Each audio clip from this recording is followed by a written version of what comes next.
جس کو آپ اپنے راستے سے دور کرنا چاہتے ہیں، ہو سکتا ہے آپ کا وجود اس کی وجہ ہے، وہ نہیں تو آپ بھی نہیں۔ اگر سمجھ سکو تو سمجھ لو۔ ایک بزرگ اپنا موبائل مرمت کرانے لے گیا۔ دکاندار نے چیک کرنے کے بعد کہا، بابا جی، اس میں تو کوئی نقص نہیں ہے۔ بزرگ ہلکی سی مایوسی اور آہستگی سے بولا، تو پھر بچوں کی کال کیوں نہیں آتی؟ آج کے دور میں اگر جیب میں چھید ہو جائے تو سکے سے پہلے سگے گر جاتے ہیں۔ بیڑ کے اندر چھپا اگر بیڑیا دیکھنا ہے تو اپنوں سے کبھی اپنا حق مانگ کر دیکھ لینا۔ نمک حرام اور بد نسل انسان کا پہلا شکار اس کا محسن ہوتا ہے۔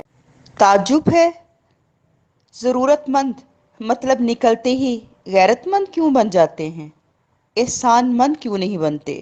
حق بات، سانسوں کا رک جانا ہی موت نہیں ہے، وہ انسان بھی مرا ہوا ہی ہے جس نے غلط کو غلط کہنے کی ہمت کھو دی۔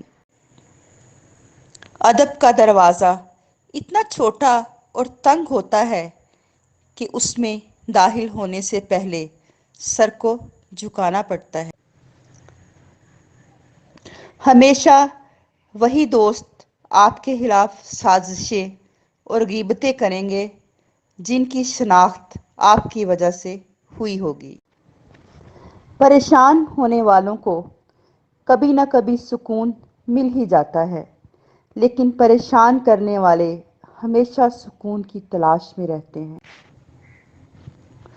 مشکل چھوٹی ہو یا بڑی، لیکن اپنوں کو پہچاننے میں آسانی پیدا کرتی ہے۔ رشتے اگر تھوڑے بکھر جائیں تو سمیٹنے والے کم اور آگ لگانے والے بڑھ جاتے ہیں۔